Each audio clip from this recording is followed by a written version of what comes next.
আসসালামু আলাইকুম বন্ধুরা, চামেলিস কিচেন অ্যান্ড ব্লগে আপনাদের অনেক অনেক শুভেচ্ছা ও ভালোবাসা জানিয়ে শুরু করছি আমার আজকের রেসিপি।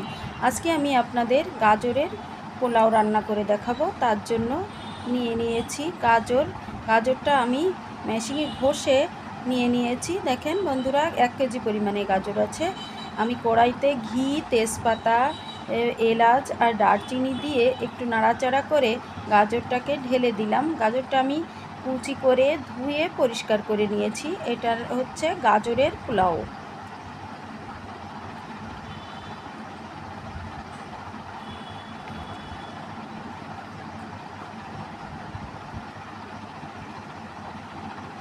এবার আমি নেড়ে চেড়ে দিচ্ছি। আমি কিছুক্ষণ পরপর গাজরটাকে নেড়ে চেড়ে দিয়ে এবার দিয়ে দিয়েছি বাদাম বাটা। আগে দিয়েছি এলাচ, দারচিনি আর তেজপাতা, ঘি দিয়ে কড়াইতে একটু নাড়াচাড়া করে তারপরে কড়াইতে দিয়ে দিলাম গাজর, তারপর দিয়ে দিলাম বাদাম বাটা। এবার দিয়ে দিলাম স্বাদ মতো নুন,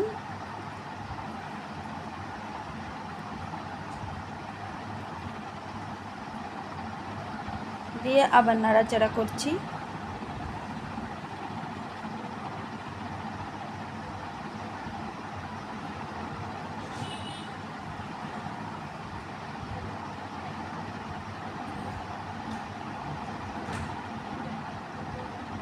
দেখেন বন্ধুরা, এরপরে আমার ক্যামেরাটা অফ করা ছিল, আমার খেয়াল ছিল না। আমি 1 লিটার পরিমাণে গরুর দুধ দিয়ে দিয়েছি। দেখেন বন্ধুরা, ফুল ক্রিম গরুর দুধ দিয়ে দিয়েছি, 1 লিটার গরুর দুধ।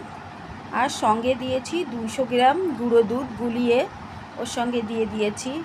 আমি ক্যামেরাটা অফ করা ছিল, আমি খেয়াল করিনি, এর জন্য দেখাতে পারিনি। এবার দিয়ে দিলাম চিনি।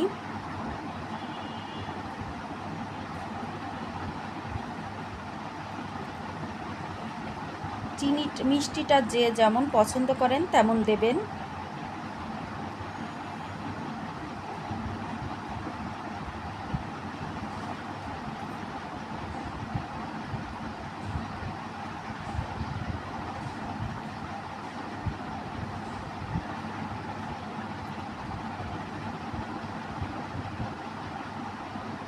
জাল করে নিচ্ছে, আরও একটু চিনি দিয়ে দিলাম।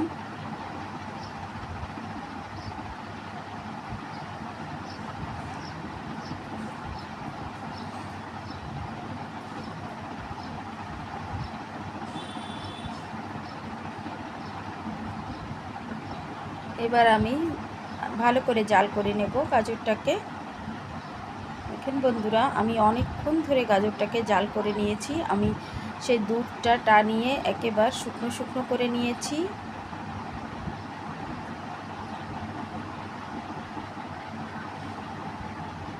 এবার আমার গাজরটা হয়ে গেছে, আমি পরিবেশন করে নিয়েছি। এর ভিতর এখানে কিশমিশও দিয়ে দিয়েছি। আজ এই পর্যন্তই। আল্লাহ হাফেজ।